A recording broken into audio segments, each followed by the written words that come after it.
Video की शुरुआत राजमहल के ऊपर सूर्योदय के हल्के प्रकाश से होती है। महल के विस्तृत बागों और ऊंची दीवारों को दिखाता है। महल की वास्तुकला में पारंपरिक और शाही संस्कृति का अद्भुत मिश्रण दिखाई देता है। रानी का कक्ष सुंदर तामझाम से सजा हुआ है, जिसमें पारंपरिक टेपेस्ट्री और सुनहरे आभूषण झिलमिलाते हैं। सामने रानी की शाही बग्घी खड़ी है, जिसमें शानदार कारीगरी का काम किया गया है। एक शाही महिला एक भव्य खिड़की से बाहर देखती है। रानी ने भव्य साड़ी या गाउन पहना है और उसके शरीर पर बहुमूल्य आभूषण चमकते हैं। उसकी मुद्रा में कृपा और शक्ति दोनों का समावेश है। उसकी आंखों में गहरी सोच और दृढ़ नायकता की झलक है। वह पारंपरिक मुकुट पहने हुए है, जिसमें जटिल डिजाइन है। फ्लैशबैक में दिखाया जाता है कि रानी बचपन में एक छोटे से गांव में रहती थी, जहां वह अन्य बच्चों के साथ खेलती थी। इसके साथ ही एक पारंपरिक गांव का दृश्य है।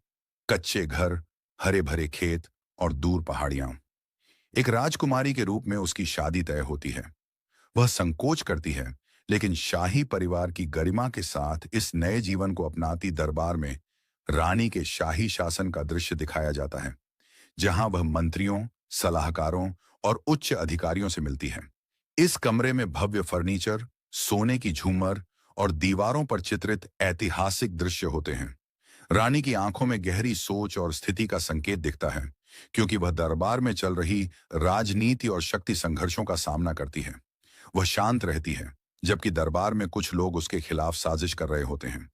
एक भव्य युद्ध का दृश्य सामने आता है, जिसमें रानी अपनी सेना का नेतृत्व करती है। वह घोड़े पर सवार होती है और सैनिकों को आदेश देती है। दृश्य के पीछे युद्ध की योजनाओं का खाका और युद्ध क्षेत्र की हलचल होती है। युद्ध के दृश्यों पर स्विच करता है। तलवारों की झड़प, बाणों का उड़ना और रानी की आंखें लड़ाई के परिणाम पर केंद्रित होती हैं। एक संवेदनशील क्षण में रानी अपने राज्य की भलाई के लिए कठिन निर्णय लेती है। वह रात को एक बगिया में खड़ी होती है, जहां चांद की रोशनी गिरती है। एक दृश्य में वह अपने किसी प्रिय को युद्ध में भेजती है, जानती हुई कि यह निर्णय उसकी जिंदगी बदल सकता है। रानी एक मजबूत और निडर शख्सियत के रूप में बनी रहती है, भले ही उसका दिल टूट रहा हो। अंतिम दृश्य में रानी वृद्ध हो चुकी होती है और वह अपनी अगली पीढ़ी को शासन की बारीकियां सिखाती है। दरबार में रोशनी फैल जाती है, जो भविष्य की आशा और विश्वास को दर्शाती है। अंतिम शॉट में रानी का सिंहासन दिखाया जाता है और पूरे राज्य में समृद्धि और शांति का माहौल होता है। उसकी कहानी को सुनते हुए उसकी महानता आने वाली पीढ़ियों के लिए प्रेरणा बन जाती है। चित्रों में भव्यता और सिनेमाई गुणवत्ता होनी चाहिए, जिसमें सोने, लाल और गहरे नीले रंगों का मिश्रण हो, जो शाही वातावरण को व्यक्त करते हैं। विभिन्न सेटिंग्स जैसे गांव, महल और युद्ध क्षेत्र को सटीक रूप से दिखाया जाना चाहिए, जो रानी के शासन और उसकी यात्रा के ऐतिहासिक और सांस्कृतिक संदर्भ को सजीव करता है। रानी के चेहरे की भावनाएं, तनाव के क्षण और उसके वातावरण से संवाद करते हुए चित्रों में गहरी संवेदनाओं को दिखाया जाना चाहिए। यह वीडियो श्रृंखला रानी के जीवन के विभिन्न पहलुओं को छूने के लिए आदर्श होगी, जिसमें प्रत्येक खंड में उसके जीवन के एक विशिष्ट अध्याय पर ध्यान केंद्रित किया जाएगा। चमकदार चांदनी रात थी। गांव के लोग अपने अपने घरों में दुबके बैठे थे। यह गांव कालवन अपनी रहस्यमय घटनाओं और भूतिया कहानियों के लिए कुख्यात था। कहते हैं, जब भी गांव में पूर्णिमा की रात आती है, जंगल से अजीबोगरीब आवाजें सुनाई देती हैं। रवि, एक साहसी युवक, इस सब पर यकीन नहीं करता था। वह मानता था कि ये सब मनगढ़ंत कहानियां हैं, जो बुजुर्गों ने डराने के लिए बनाई हैं। डर से बड़ा झूठ कुछ नहीं होता, उसने खुद से कहा, और तय किया कि इस बार वह जंगल में जाकर इस रहस्य से पर्दा उठाएगा। सफर की शुरुआत रात के करीब 11 बजे रवि ने एक मशाल और अपनी दादी का दिया हुआ ताबीज लिया। दादी ने उसे जाते वक्त चेताया था, उस जंगल में जाना मत, वहां नागिनी देवी का शाप है। लेकिन रवि ने उनकी बात को मजाक में उड़ा दिया और जंगल की ओर बढ़ चला। जैसे ही वह जंगल के अंदर पहुंचा, माहौल अचानक ठंडा और अजीब हो गया। हवा में सीटी की तरह आवाजें सुनाई दे रही थी। पेड़ों की टहनियां अजीब ढंग से हिल रही थी, मानो वे किसी अदृश्य ताकत के वश में हो। पहला सामना जंगल के बीचों बीच एक पुराना मंदिर था, जिसके चारों ओर कांटेदार झाड़ियां थीं। मंदिर के दरवाजे पर नागिनी देवी की मूर्ति खड़ी थी। इसकी आंखें अंधेरे में चमक रही थीं। रवि को महसूस हुआ कि मूर्ति की आंखें उसे घूर रही हैं। उसने हिम्मत बटोरी और मंदिर के भीतर कदम रखा। मंदिर के अंदर का दृश्य बेहद डरावना था। दीवारों पर अजीब चित्र बने हुए थे। एक जगह खून के धब्बे जैसे निशान थे। रवि ने गौर किया कि फर्श पर नाक के फन जैसी आकृतियां खुदी हुई थीं। अचानक एक कर्कश हंसी गूंजी। रवि ने पलटकर देखा, पर वहां कोई नहीं था। कौन है? उसने जोर से पूछा। जवाब में एक औरत की आवाज आई, तुम्हें यहां नहीं आना चाहिए था। भय का साया रवि को समझ नहीं आया कि आवाज कहां से आ रही थी। उसने मशाल ऊंची की और चारों तरफ देखा। तभी मंदिर के कोने से एक काले साए ने उभरना शुरू किया। साया धीरे धीरे एक औरत के रूप में बदलने लगा। वह बेहद डरावनी थी। लंबे बिखरे हुए बाल, लाल चमचमाती आंखें और सांपों से बना हुआ गहनों का हार। तुमने मेरी शांति भंग की है, उसने गुर्राते हुए कहा। रवि के पैर कांपने लगे, लेकिन वह पीछे नहीं हटा। उसने पूछा, तुम कौन हो? मैं नागिनी देवी हूं। जो भी इस जंगल में आता है वह यहां से जीवित नहीं जाता। रवि ने अपनी जेब से ताबीज निकाला और उसकी ओर दिखाया। नागिनी देवी की आंखें अचानक और लाल हो गईं। उसने चिल्लाकर कहा, यह ताबीज तुम्हें ज्यादा देर तक नहीं बचा सकता। मौत का खेल अचानक मंदिर के फर्श से सांप निकलने लगे। वे पुकारते हुए रवि की ओर बढ़ने लगे। रवि ने मशाल से उन्हें भगाने की कोशिश की, लेकिन उनकी संख्या लगातार बढ़ती जा रही थी। तुम्हारी हिम्मत की सजा मिलेगी, नागिनी देवी ने कहा, और एक झटके में हवा में गायब हो गई। रवि ने भागने की कोशिश की, लेकिन सांपों ने उसे चारों तरफ से घेर लिया। तभी वह फर्श के एक गड्ढे में गिर पड़ा। अंधेरी सुरंग, गड्ढे के नीचे एक अंधेरी सुरंग थी। सुरंग की दीवारों पर चमगादड़ लटके हुए थे और हर कदम पर पानी टपकने की आवाज गूंज रही थी। रवि ने मशाल जलाए रखी और धीरे धीरे आगे बढ़ा। अचानक उसे एक बूढ़ा आदमी दिखाई दिया जो पत्थर पर बैठा हुआ था। उसके कपड़े फटे हुए थे और उसकी आंखें खाली और डरावनी थी। तुम्हें यहां नहीं आना चाहिए था, बूढ़े ने कहा। यहां से बाहर कैसे निकलूं? रवि ने घबराकर पूछा। यह जंगल एक शापित भूमि है। जो एक बार यहां आता है उसकी आत्मा यहीं फंस जाती है, बूढ़े ने जवाब दिया। अंतिम सामना रवि ने किसी तरह अपनी हिम्मत जुटाई और सुरंग से बाहर निकलने का रास्ता खोजा। जब वह बाहर आया तो वह खुद को उसी मंदिर के पास खड़ा पाया। लेकिन यह जगह अब और भी भयानक हो चुकी थी। हर तरफ धुंध थी और हवा में गूंजती आवाजें तेज हो गई थी। अचानक नागिनी देवी फिर से प्रकट हुई। इस बार वह पहले से भी ज्यादा भयानक लग रही थी। तुम्हें बचने का कोई रास्ता नहीं मिलेगा, उन्होंने कहा। रवि ने अपनी अंतिम कोशिश करते हुए ताबीज को जमीन पर फेंका और चिल्लाया, अगर तुम सच में देवी हो तो मुझे मारने के बजाय मेरा अपराध माफ कर दो। कुछ पल के लिए सब शांत हो गया। फिर नागिनी देवी ने कहा, यह तुम्हारा पहला और आखिरी मौका है। इस जंगल को कभी मत लौटना। मुक्ति अब था। रवि ने खुद को गांव के बाहर पाया। वह घबराया हुआ और थका हुआ था। उसने गांव वालों को अपनी कहानी सुनी, लेकिन किसी ने उस पर यकीन नहीं किया। उस रात के बाद रवि ने कभी जंगल की तरफ कदम नहीं रखा, लेकिन हर पूर्णिमा की रात उसे नागिनी देवी की हंसी सुनाई देती थी। क्या वे वाकई बचा था, या वह अब भी उस जंगल का हिस्सा था? यह रहस्य कभी सुलझ नहीं पाया। हमारे प्यारे जंगल की दुनिया में हर जानवर की अपनी एक अलग दुनिया होती है।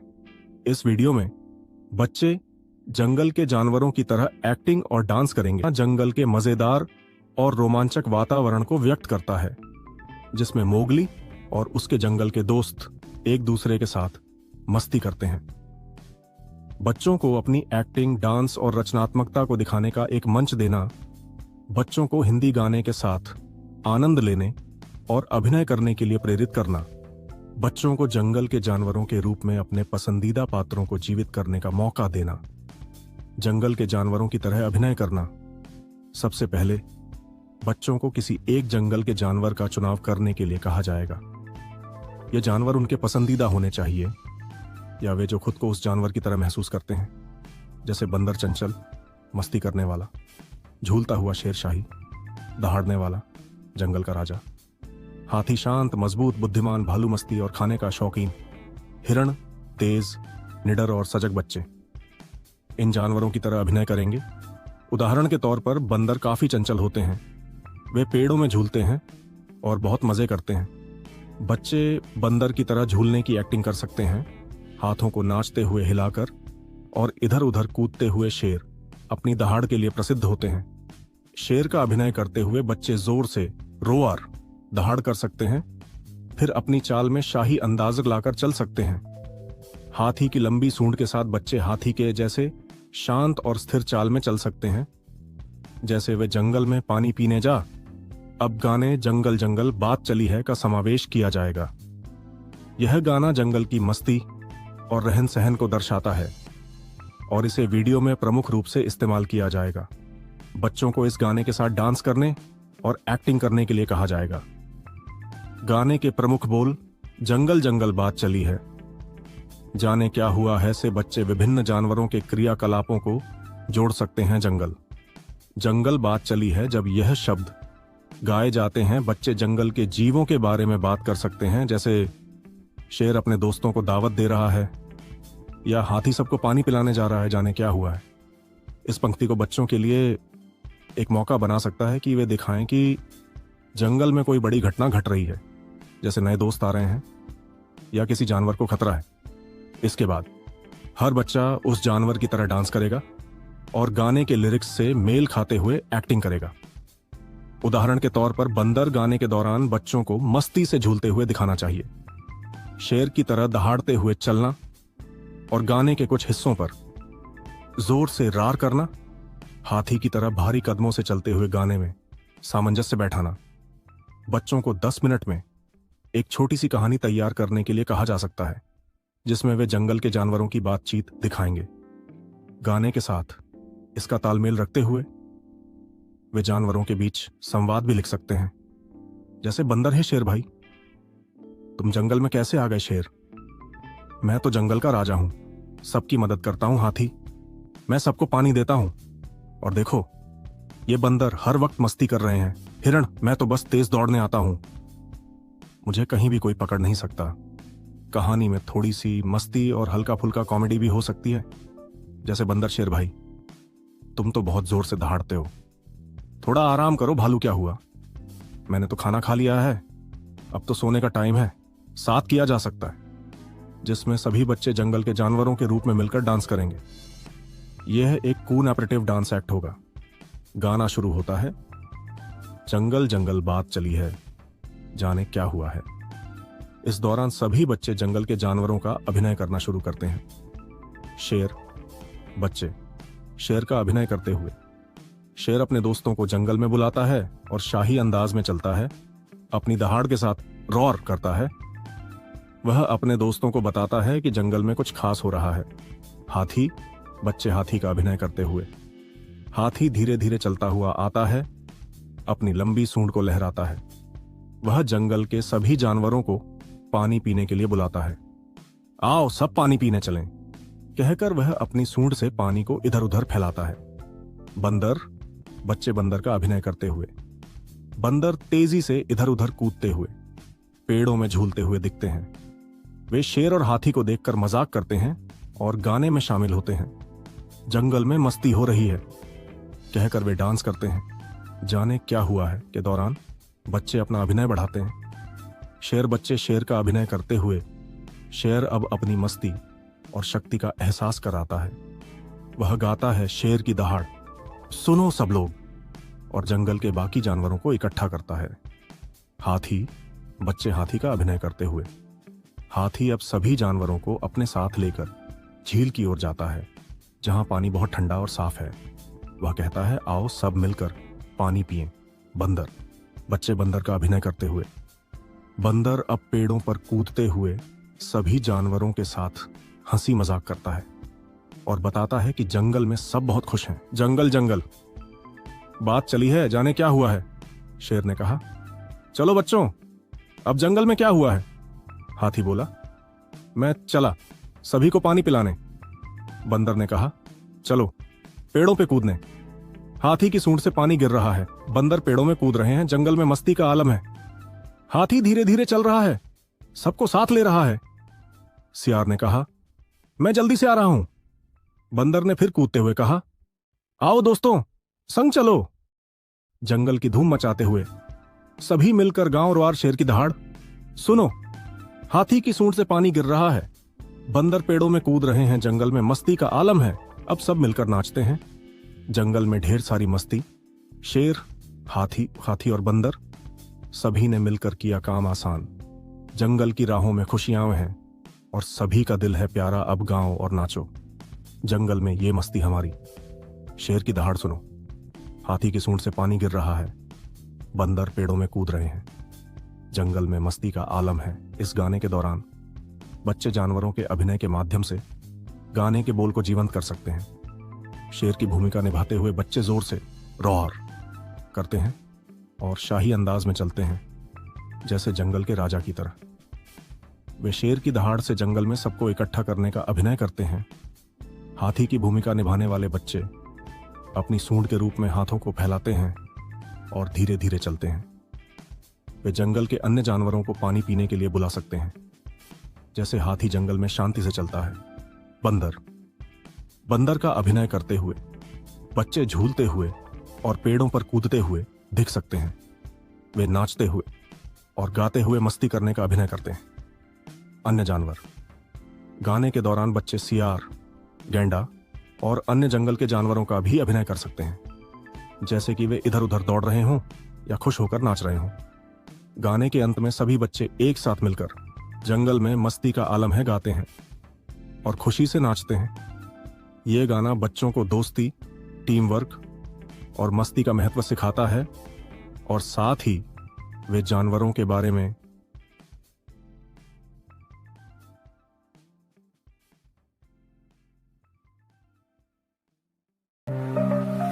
जंगल में देखो शेर की दहाड़, बच्चों को सिखाए डर से लड़ना।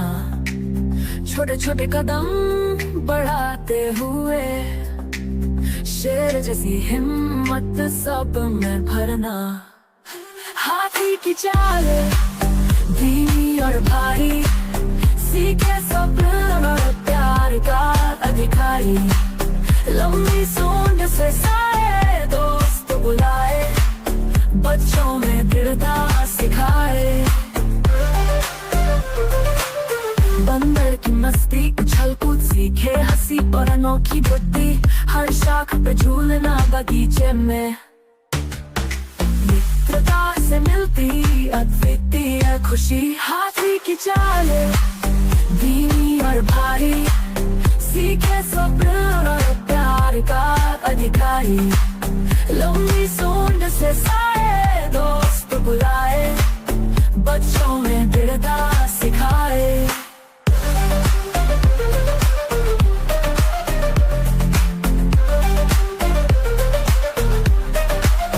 बंदर की मस्ती, उछल कूद सीखे, हंसी और अनोखी बुद्धि। हर शाख पे झूलना बगीचे में, मित्रता से मिलती अद्वितीय खुशी। हाथी की चाल धीमी और भारी, सीखे सब्र और प्यार का अधिकारी। लंबी सूंड से सारे दोस्त बुलाए, बच्चों में दृढ़ता सिखाए। तितली की उड़ान, रंगों का खेल, सपनों को ऊंचाइयों तक ले चल। हर पंख मजबूती और नाजुकी का में, प्रकृति की सुंदरता में शामिल हो चल। हाथी की चाल धीमी और भारी, सीखे सब्र और प्यार का अधिकारी। लंबी सूंड से सारे दोस्त बुलाए, बच्चों में दृढ़ता सिखाए।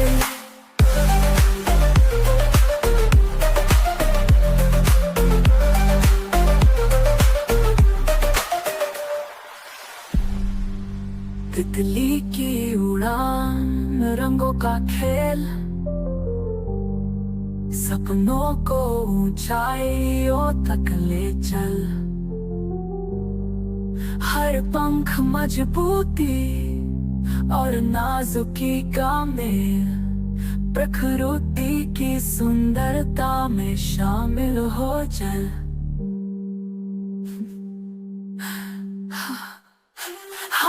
की चाल, धीमी और भारी, सीखे सब्र और प्यार का अधिकारी। लंबी सूंड से साए दोस्त बुलाए, बच्चों में दृढ़ता सिखाए। जंगल जंगल बात चली है, बच्चों के लिए खुशबू के लिए है। शेर की दुकान से पेड़ चले जाते हैं, बच्चों के संग जमे हंस खेल रहे हैं। मस्ती भरी रंगीनियां चारों तरफ छाई है, शेर अपनी टोली को बुला रहा भाई है। हर कोना सजीव है, हर पत्ता मतवाला, जंगल की रंगीनियां दिल को लगती प्यारी है। आओ सब नाचे झूमे करे खेल तमाशा, शेर की टोली लाए नया कोई न सफा। रंगीन सपनों की दुनिया ये प्यारी, जंगल की कहानी सुनाए हर डाली।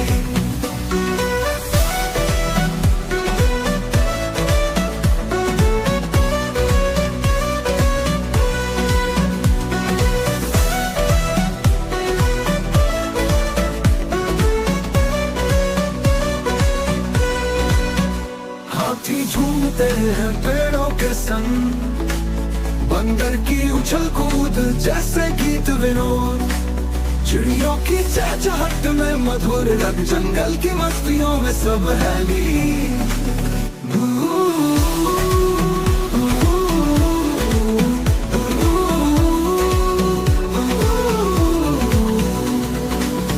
की गाना गाए सुरमई गाना, मोर की पंख फैला भरा दिल में बहाना। जिराफ की गर्दन से आसमां को छोड़े, हर पंछी संगी रात खेलते न कसर छोड़े। आओ सब नाचे झूमे करे खेल तमाशा, शेर की टोली लाए नया कोई न सफा। रंगीन सपनों की दुनिया ये प्यारी, जंगल की कहानी सुनाए हर डाली।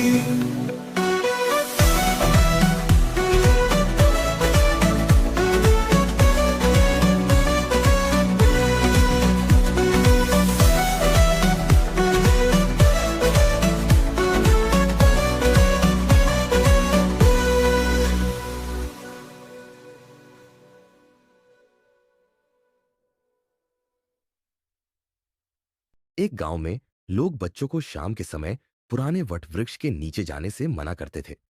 रमेश ने उनकी बात नहीं मानी। उस शाम उसे पेड़ के पास अजीब फुसफुसाहट सुनाई दी। ठंडी डरावनी आवाजें उसका नाम पुकार रही थीं। पेड़ की जड़ों के बीच साए हिलते दिखे। वह डरकर घर भागा, लेकिन आवाजें उसका पीछा करती रहीं। सुबह रमेश गायब था। पेड़ के चारों ओर उसके पैरों के निशान गोल गोल घूमते मिले। कहते हैं वह वटवृक्ष आत्माओं को कैद कर लेता है और फिर नई संगत के लिए फुसफुसाता है।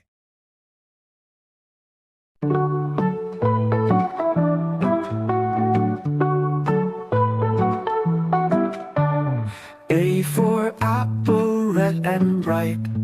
B is for the balloon in flight. C for cat with whiskers white. D for dog that barks at night. E for elephant's big gray ear. F for fish swimming near. G for guitar strum loud and clear.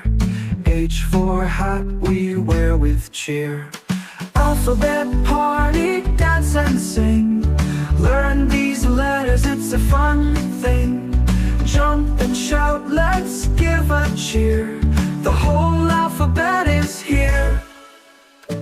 I for igloo made of snow. J for jelly that jiggles so. K for kite up high shall go. L for lion king of the show. M for monkey in the tree. N for nest of birds you see. O for octopus in the sea. P for pumpkin on a spree. Alphabet party, dance and sing. Learn these letters, it's a fun thing. Jump and shout, let's give a cheer. The whole alphabet is here.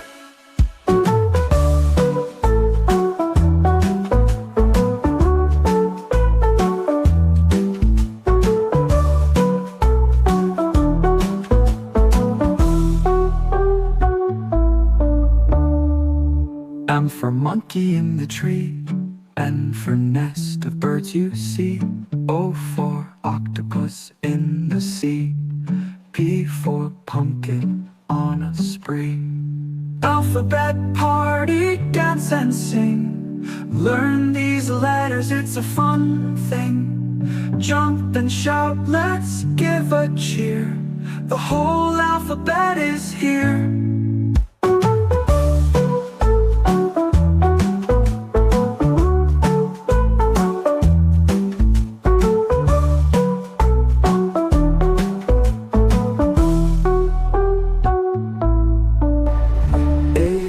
Apple, red and bright. B is for the balloon in flight. C for cat with whiskers white.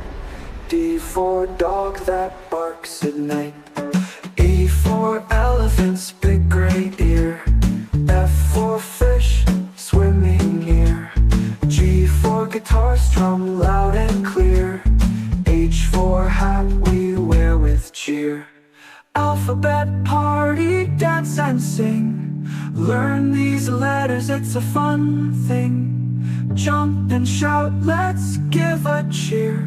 The whole alphabet is here, is here.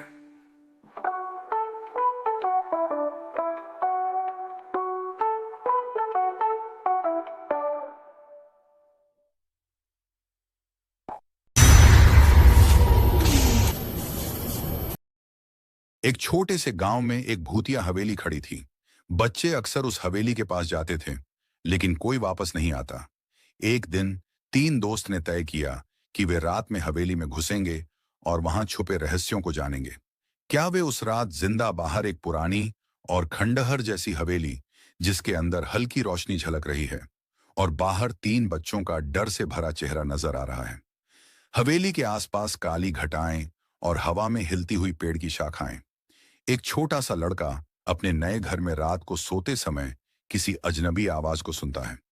वो डरते डरते कमरे के कोने में जाता है और वहां एक बहुत बड़ी मकड़ी का जाल होता है, जिसमें डरावने राक्षसी चेहरे दिखाई देते हैं। क्या वह इस मकड़ी के जाल से बच पाएगा? कमरे के एक अंधेरे कोने में विशाल मकड़ी का जाल फैला हुआ है और जाल में राक्षसी आंखें और चेहरे उभर रहे हैं। लड़का खड़ा है और उसकी आंखों में डर है। एक लड़की अपने दोस्तों के साथ जंगल में खेलने जाती है। वहां उसे एक विचित्र और डरावनी आवाज सुनाई देती है। धीरे धीरे वह महसूस करती है कि कोई उसकी मदद के बिना उसे पीछा कर रहा है। क्या वह इस भटकती आत्मा से बचने में सफल? घने जंगल में एक लड़की दौड़ रही है और उसके पीछे धुंध में एक पारदर्शी आत्मा का चेहरा दिखाई दे रहा है। एक छोटे से गांव में बच्चों को रात के समय डरावनी बातें सुनने को मिलती हैं। एक रात एक बच्चा अपनी खिड़की से बाहर देखता है और अचानक हवा में एक डरावना चेहरा उभरता है। क्या वह इस भयावह चेहरे से बच? रात का समय, बच्चों का डर से भरा चेहरा, खिड़की के बाहर हवा में एक डरावना और अजीब चेहरा उभरता हुआ दिखाई दे रहा है। कुछ बच्चे एक पुराने कब्रिस्तान के पास खेलते हैं। एक रात उन बच्चों में से एक की आवाज गुम हो जाती है। उसके बाद बच्चे कब्रिस्तान में एक अजीब आकृति देखना शुरू करते हैं, जो रात को हर किसी को डराने एक कब्रिस्तान, जहां हर तरफ पुरानी और घने पेड़ हैं और बीच में एक डरावनी आकृति खड़ी है। बच्चों की आवाजें सुनाई दे रही हैं। एक गांव में रात को बच्चों को अक्सर अजीब तरह की चमकती हुई आंखें दिखाई देती थीं। किसी को भी यह नहीं पता था कि वह आंखें किसकी थीं। एक दिन एक बच्चा उन आंखों के पीछे छिपे राज का पता लगाने की कोशिश, एक डरावनी जंगल जहां रात में चमकती हुई आंखें पेड़ों के बीच नजर आ रही हैं, और एक बच्चा डर से छुपते हुए उन आंखों को देख रहा है। गांव के बच्चे एक रात काली सड़क पर जाते हैं, जहां पहले कभी कोई नहीं गया था। वहां उन्हें एक पुराना बोर्ड मिलता है जिस पर लिखा था, यहां से लौटना जरूरी है। क्या बच्चों को पता चलेगा कि उस रास्ते पर क्या खतरनाक चीज छिपी है? एक सुनसान सड़क, पूरी तरह से अंधेरी, जहां एक बोर्ड खड़ा है और बच्चे उस बोर्ड को देख रहे हैं। पास में काले बादल हैं और हवा में कुछ हलचल हो रही है।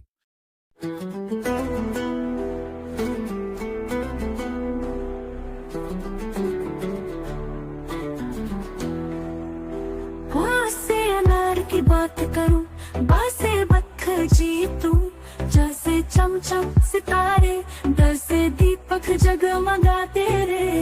इसे इमली का स्वाद फसे फल देखूं हर दिन आज कैसे गमला सुंदर सजे हंस हंस हंस कर इतराए ये अल्फाबेट का मजा हर लीटर कह दे अपनी कथा सीखो और गाओ साथ हर अक्षर में मिले नई बात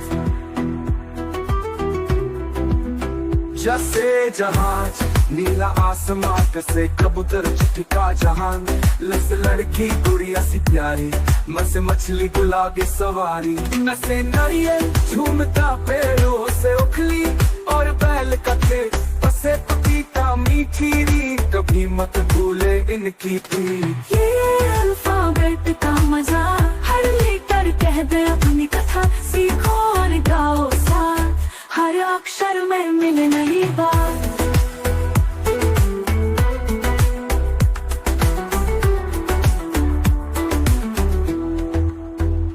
जैसे जहाज नीला आसमां किसे कबूतर चिट्ठी का जहान लसे लड़की गुड़िया सी प्यारी मसे मछली गुलाबी सवारी नसे नारियल झूमता पेड़ों से उखली और बैल का खेत पसे पपीता मीठी कभी मत भूले इनकी प्रीत ये अल्फाबेट का मजा हर लीटर कह दे अपनी कथा सीखो और गाओ साथ हर अक्षर में मिले नई बात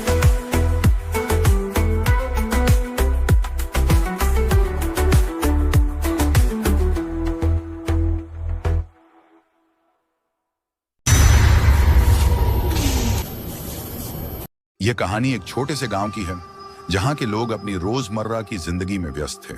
लेकिन एक दिन गांव में एक अजीब घटना घटी। एक नया जर्नेट नेटवर्क आया जिसे भूतिया नेटवर्क कहा जाने लगा। समीर, एक युवक जो शहर से गांव आया था, एक दिन अपने पुराने फोन पर इस नेटवर्क को खोजने लगा। जब उसने इसे अपनी मोबाइल में कनेक्ट किया तो पहले तो कुछ भी अजीब नहीं हुआ, लेकिन रात के समय जैसे ही वह अपने फोन में कुछ देख रहा था, अचानक एक खौफनाक आवाज सुनाई दी। फोन की स्क्रीन पर एक धुंधला चेहरा दिखा जो धीरे धीरे और करीब आता चला गया। समीर डर के मारे फोन को फेंक देता है, लेकिन कुछ ही देर बाद वह महसूस करता है कि उसके कमरे में अजीब सी ठंडक बढ़ गई है। वह देखता है कि कमरे के कोने में एक पुरानी किताब गिर गई है और किताब के खुले पन्नों में कुछ अजीब लकीरें उभर आई हैं। उसे समझ में नहीं आता कि यह क्या हो रहा है, लेकिन वह यह जानता है कि कुछ बहुत गलत हो रहा है। समीर ने कोशिश की कि वह उस नेटवर्क को अपने फोन से हटा दे, लेकिन जैसे ही उसने नेटवर्क को डिस्कनेक्ट किया, उसकी आंखों के सामने और अजीब घटनाएं होने लगीं। उसे एक खौफनाक परछाई अपने कमरे में घूमती हुई दिखी और अचानक उसके फोन की स्क्रीन पर उस परछाई का चेहरा दिखाई दिया।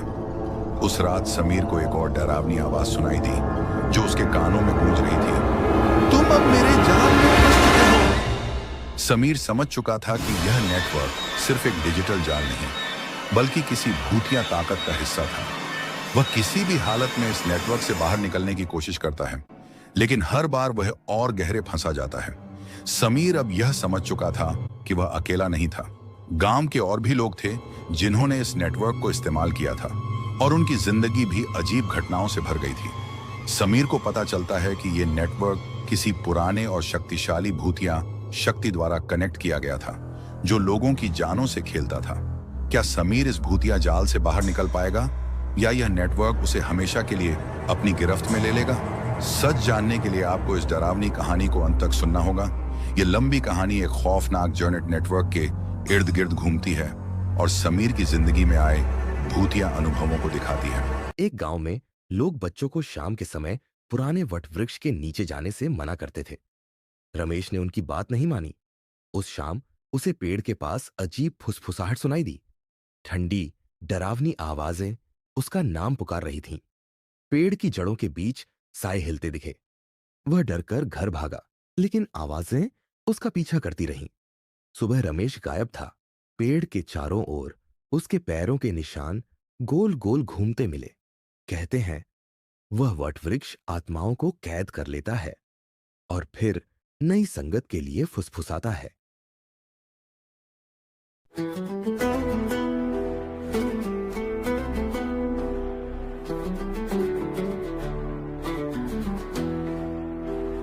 से अनार की बात करूं, बा से बत्थर कोई जीतू, जैसे चमचम सितारे, डर से दीपक जगमगाते रे। इस इमली का स्वाद, फसे फल देखूं हर दिन आज, कैसे गमला सुंदर सजे, हाथ से हंस हंस कर चलाए। ये अल्फाबेट का मजा, हर लीटर कह दे अपनी कथा, सीखो और गाओ साथ, हर अक्षर में मिले नई बात।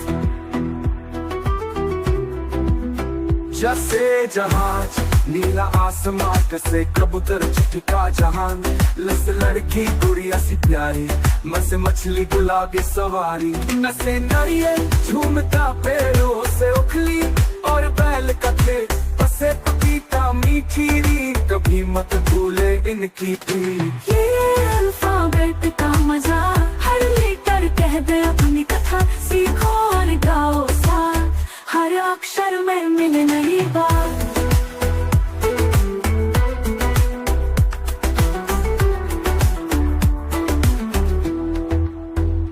जैसे जहाज, नीला आसमान से कबूतर चिट्ठी का जहान, लसे लड़की गुड़िया सी प्यारी, मसे मछली गुलाबी सवारी, नसे नारियल झूमता पेड़ों से उखलिया बैल का खेत, पसे पपीता मीठी, कभी मत भूले इनकी प्रीत।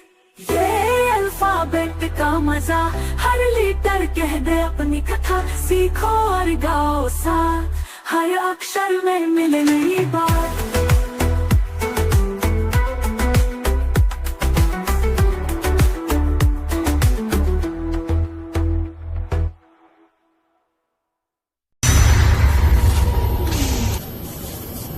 यह कहानी एक छोटे से गांव की है, जहां के लोग अपनी रोजमर्रा की जिंदगी में व्यस्त थे। लेकिन एक दिन गांव में एक अजीब घटना घटी। एक नया जर्नेट नेटवर्क आया, जिसे भूतिया नेटवर्क कहा जाने लगा। समीर, एक युवक जो शहर से गांव आया था, एक दिन अपने पुराने फोन पर इस नेटवर्क को खोजने लगा। जब उसने इसे अपनी मोबाइल में कनेक्ट किया तो पहले तो कुछ भी अजीब नहीं हुआ, लेकिन रात के समय जैसे ही वह अपने फोन में कुछ देख रहा था, अचानक एक खौफनाक आवाज सुनाई दी। फोन की स्क्रीन पर एक धुंधला चेहरा दिखा, जो धीरे धीरे और करीब आता चला गया। समीर डर के मारे फोन को फेंक देता है, लेकिन कुछ ही देर बाद वह महसूस करता है कि उसके कमरे में अजीब सी ठंडक बढ़ गई है। वह देखता है कि कमरे के कोने में एक पुरानी किताब गिर गई है, और किताब के खुले पन्नों में कुछ अजीब लकीरें उभर आई हैं। उसे समझ में नहीं आता कि यह क्या हो रहा है, लेकिन वह यह जानता है कि कुछ बहुत गलत हो रहा है। समीर ने कोशिश की कि वह उस नेटवर्क को अपने फोन से हटा दे, लेकिन जैसे ही उसने नेटवर्क को डिस्कनेक्ट किया, उसकी आंखों के सामने और अजीब घटनाएं होने लगी। उसे एक खौफनाक परछाई अपने कमरे में घूमती हुई दिखी, और अचानक उसके फोन की स्क्रीन पर उस परछाई का चेहरा दिखाई दिया। उस रात समीर को एक और डरावनी आवाज सुनाई दी, जो उसके कानों में गूंज रही थी, तुम अब मेरे जाल में फंस चुके हो। समीर समझ चुका था कि यह नेटवर्क सिर्फ एक डिजिटल जाल नहीं, बल्कि किसी भूतिया ताकत का हिस्सा था। वह किसी भी हालत में इस नेटवर्क से बाहर निकलने की कोशिश करता है, लेकिन हर बार वह और गहरे फंसा जाता है। समीर अब यह समझ चुका था कि वह अकेला नहीं था। गांव के और भी लोग थे जिन्होंने इस नेटवर्क को इस्तेमाल किया था, और उनकी जिंदगी भी अजीब घटनाओं से भर गई थी। समीर को पता चलता है कि यह नेटवर्क किसी पुराने और शक्तिशाली भूतिया शक्ति द्वारा कनेक्ट किया गया था, जो लोगों की जानों से खेलता था। क्या समीर इस भूतिया जाल से बाहर निकल पाएगा, या यह नेटवर्क उसे हमेशा के लिए अपनी गिरफ्त में ले लेगा? सच जानने के लिए आपको इस डरावनी कहानी को अंत तक सुनना होगा। यह लंबी कहानी एक खौफनाक जर्नेट नेटवर्क के इर्द गिर्द घूमती है, और समीर की जिंदगी में आए भूतिया अनुभवों को दिखाती है। यह कहानी एक छोटे से गांव की है, जो एक घने जंगल के पास बसा हुआ था। लोग उस गांव में अक्सर डर के साए में जीते थे, क्योंकि उन्हें यकीन था कि जंगल में कुछ अनजानी शक्तियां बसी हुई थीं। इस कहानी का नाम है जंगल की स्याह रात। का नाम था नरगिसपुर, एक छोटा सा और शांत गांव, जहां दिन में लोग अपने काम में व्यस्त रहते और रात को सब अपने अपने घरों में बंद हो जाते। गांव के पास एक घना जंगल था, जिसे लोग भूतिया जंगल कहते थे। इस जंगल के बारे में कई डरावनी कहानियां सुनने को मिलती। कहते थे कि वहां रात के समय कुछ न दिखने वाली परछाइयां चलती थीं, और जो भी उस जंगल में रात को घुसता वह कभी वापस नहीं लौटता। गांव में एक नवयुवक था जिसका नाम था करण। वह शहर से गांव आया था पढ़ाई करने के लिए। एक दिन उसने सुना कि अगले दिन रात को गांव में एक विशेष पूजा होने वाली है। वह पूजा जो हर साल जंगल के पास होती थी, जिसमें लोग जंगल को शापित शक्तियों से बचाने के लिए प्रार्थना करते थे। लेकिन करण ने इस पूजा को बहुत अधिक तर्कहीन समझा और उसका मन नहीं माना। क्या सच में कोई भूत प्रेत होते हैं? करण ने सोचा। वह खुद को साबित करना चाहता था कि वह इन बकवास बातों पर विश्वास नहीं करता। उसने ठान लिया कि वह इस बार जंगल में रात बिताएगा और देखेगा कि क्या वाकई कोई अजीब शक्तियां वहां हैं। रात का समय था। गांव के लोग पूजा के लिए एक जगह इकट्ठा हो चुके थे, लेकिन करण जंगल की ओर बढ़ने लगा। उसे कोई डर नहीं था, क्योंकि वह सोचता था कि सब कुछ महज बकवास है। जैसे ही वह जंगल के अंदर घुसा, उसकी आंखें अंधेरे में घेर गईं। पेड़ पौधे किसी पुराने व्यक्ति की तरह डरावने और खौफनाक दिखाई दे रहे थे। हवा में अजीब सी गंध थी, जो किसी सड़ी गली चीज जैसी थी। लेकिन करण ने अपने कदम बढ़ाए, क्योंकि वह उस रात को चुनौती के रूप में देख रहा था। वह एक रास्ते से आगे बढ़ा, लेकिन अचानक उसकी नजरें एक पुराने पेड़ पर पड़ीं। वह पेड़ एक बड़ा और घना था, जिसमें अजीब सी छाल उधड़ी हुई थी। करण ने सोचा, यह क्या हो सकता है? तभी उस पेड़ के नीचे उसे कुछ चमकता हुआ नजर आया। जैसे ही वह पास गया, उसने देखा कि वहां एक पुराना लकड़ी का बक्सा पड़ा हुआ था। बक्से के ऊपर एक पुरानी सी चाबी रखी हुई थी, जो किसी रहस्यमय प्रतीक के साथ थी। करण ने बक्सा खोला और उसमें एक पुराना कागज मिला। कागज पर लिखा था, जो इस कागज को पढ़ेगा वह हमेशा के लिए इस जंगल का हिस्सा बन जाएगा। करण को यह पढ़कर हंसी आई।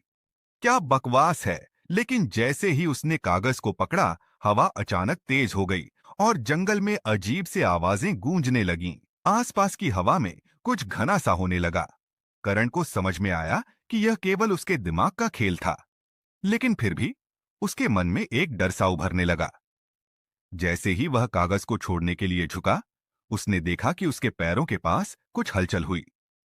अचानक पेड़ से एक कटा-फटा चेहरा बाहर आया और करुण स्वर में बोला, तुमने मुझसे खेलने की गलती की है।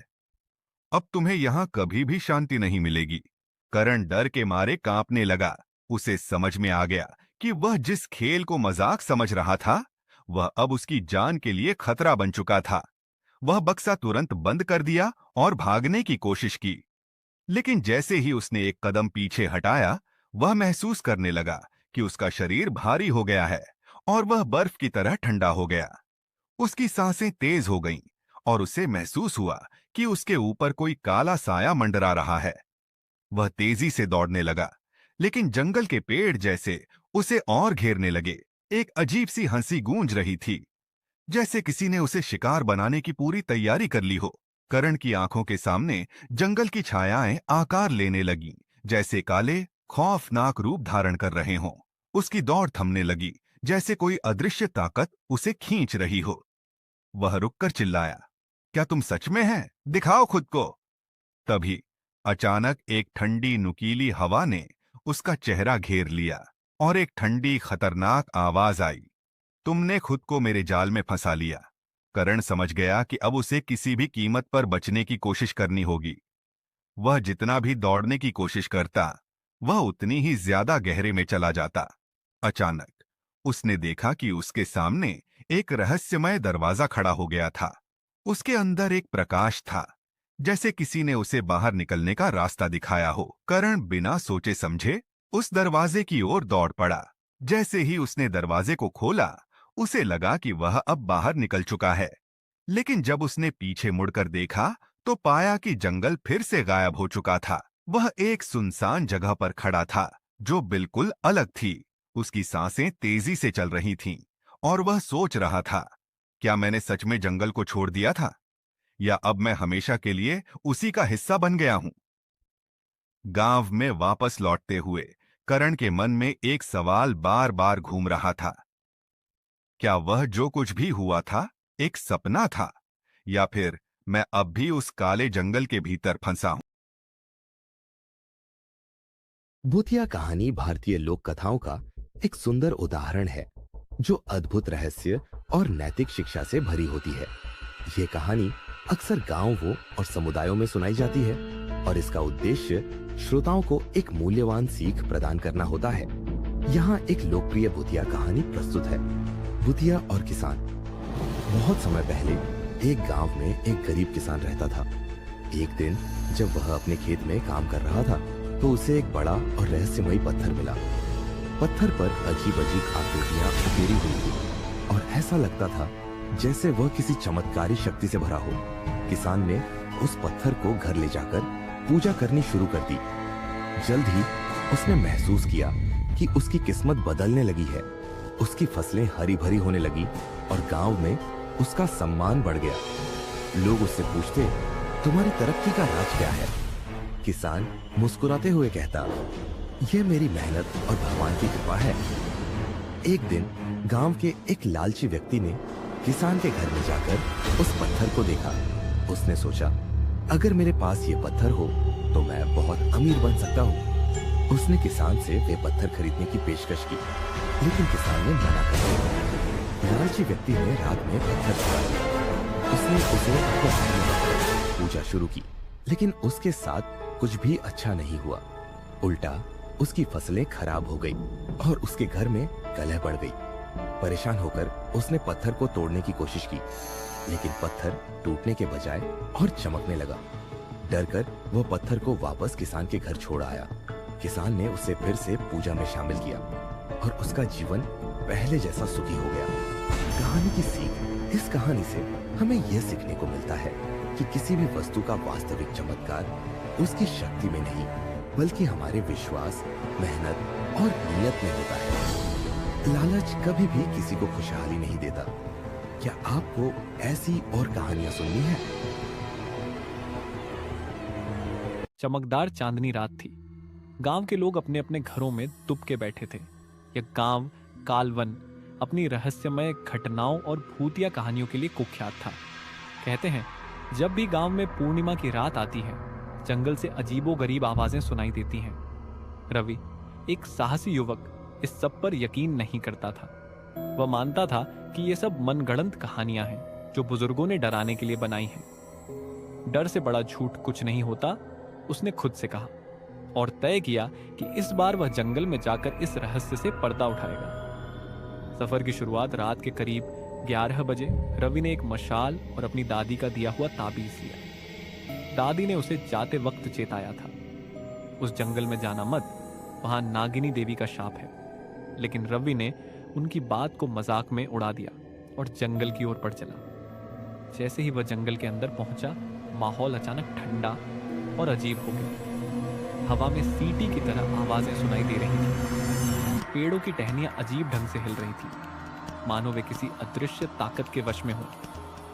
पहला सामना जंगल के बीचों बीच एक पुराना मंदिर था, जिसके चारों ओर कांटेदार झाड़ियां थी। मंदिर के दरवाजे पर नागिनी देवी की मूर्ति खड़ी थी। इसकी आंखें अंधेरे में चमक रही थीं। रवि को महसूस हुआ कि मूर्ति की आंखें उसे घूर रही हैं। उसने हिम्मत बटोरी और मंदिर के भीतर कदम रखा। मंदिर के अंदर का दृश्य बेहद डरावना था। दीवारों पर अजीब चित्र बने हुए थे। एक जगह खून के धब्बे जैसे निशान थे। रवि ने गौर किया कि फर्श पर नाग के फन जैसी आकृतियां खुदी हुई थीं। अचानक एक कर्कश हंसी गूंजी। रवि ने पलटकर देखा, पर वहां कोई नहीं था। कौन है? उसने जोर से पूछा।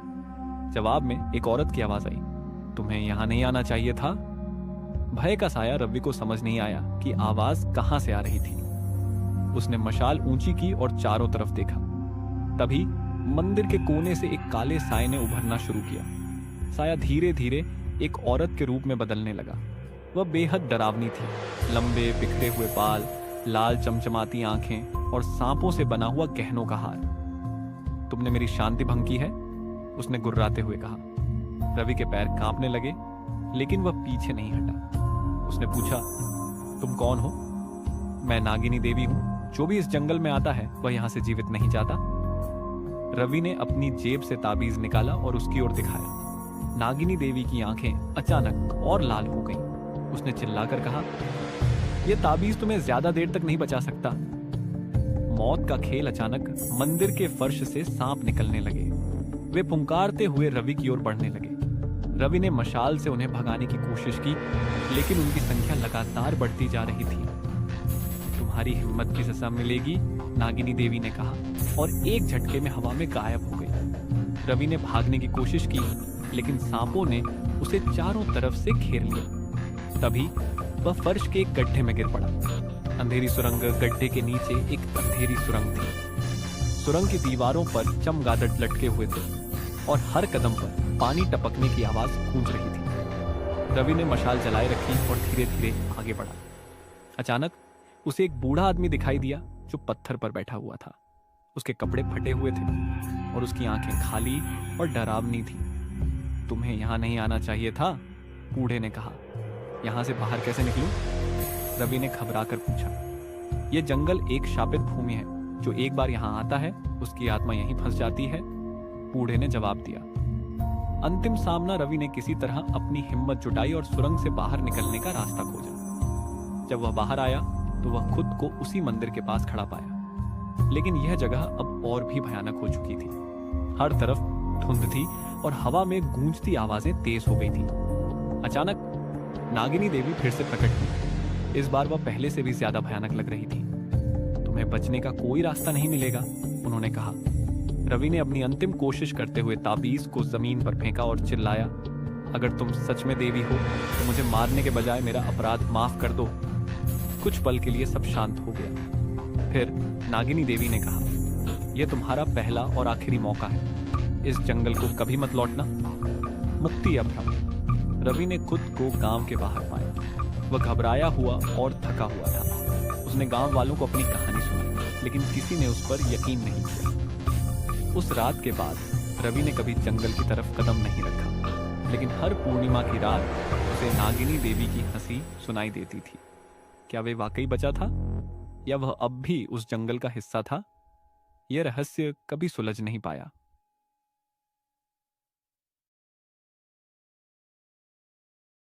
वह बचपन से ही बहुत होशियार और कड़ी मेहनत करने वाला था, लेकिन जैसे जैसे वह बड़ा हुआ उसे अपने जीवन में किसी चीज की कमी महसूस होने लगी। वह खुश नहीं था, उसके दिल में कुछ खालीपन था। घर वाले और दोस्तों के साथ वह कभी खुश नहीं रह पाता था। उसकी जिंदगी का हर दिन एक जैसे ही बोरियत और निराशा से भरा होता। अर्जुन ने अपने दर्द और उदासी को दूर करने के लिए शराब का सहारा लिया। शुरू में तो उसे यह एक तरीका लगा जिससे वह थोड़ी देर के लिए अपने दुखों से बाहर निकल सके, लेकिन जैसे जैसे समय बीता शराब उसकी जिंदगी का हिस्सा बन गई। एक दिन अर्जुन ने शराब पीने के बाद घर से बाहर जाने का निर्णय लिया। वह गली में सिगरेट पीता हुआ नशे की हालत में चल रहा। रास्ते में उसकी नजरें चकराई और कदम उठाना मुश्किल हो गया। अचानक वह एक गहरी नाली के पास पहुंचा। नाली की ओर बढ़ते हुए वह अपने कदमों को संभाल नहीं सका और गिर पड़ा। उसका शरीर पूरा गंदे पानी से वह कुछ देर तक मदद के लिए चिल्लाता रहा, लेकिन कोई नहीं। उसकी आवाज किसी ने कान में नहीं पहुंची। नाली उसका शरीर और उसकी लेकिन किसी ने पहचान नहीं। उसे समझ में आया कि उसका जीवन जिस रास्ते पर था वह उसे कहीं नहीं ले जाएगा। अब वह पूरी तरह अकेला था और उसके पास कोई रास्ता नहीं बचा था। उसने अपनी जिंदगी के बारे में सोचा और महसूस किया कि उसने अपनी उम्मीदें खो दी हैं। लेकिन अचानक कुछ पल के लिए उसके मन में एक चिंगारी जगी। वह जानता था कि अगर वह अब उठकर अपने आप को बचाने की कोशिश करेगा तो शायद कुछ रास्ता मिल जाए। उसने शरीर के सारे दर्द को नजरअंदाज करते हुए अपनी पूरी ताकत लगाकर नाली से बाहर निकलने की कोशिश की। उसकी धड़कन तेज हो गई और शरीर कमजोर हो गया, लेकिन उसने हार नहीं।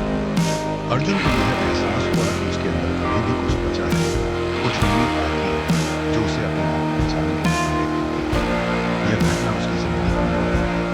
उस दिन के बाद अर्जुन ने अपनी जीवन शैली बदली और धीरे धीरे उसने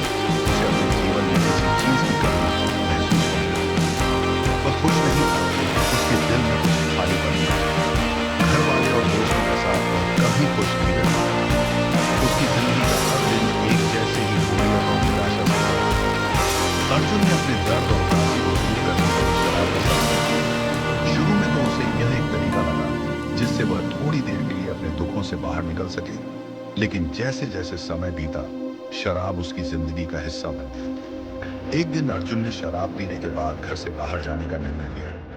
वह गली में सिगरेट पीता हुआ नशे की हालत में चल रहा। रास्ते में उसकी नजरें चकराई हुई थी और कदम उठाना मुश्किल हो गया। अचानक वह एक गहरी नाली के पास पहुंचा। नाली की ओर बढ़ते हुए वह अपने कदमों को संभाल नहीं सका और गिर पड़ा। उसका शरीर पूरी तरह गंदे पानी में समा गया। वह कुछ देर तक मदद के लिए चिल्लाता रहा, लेकिन कोई नहीं। उसकी आवाज किसी भी काम में नहीं पहुंची। नाली की गहराई में अर्जुन की स्थिति और भी बुरी हो गई। उसका शरीर पूरा और मर गया और उसकी आंखें बंद हो गईं, लेकिन वो किसी को पहचान नहीं पा रही। उसे समझ में आया कि उसका जीवन जिस रास्ते पर था वह उसे कहीं नहीं ले जाएगा।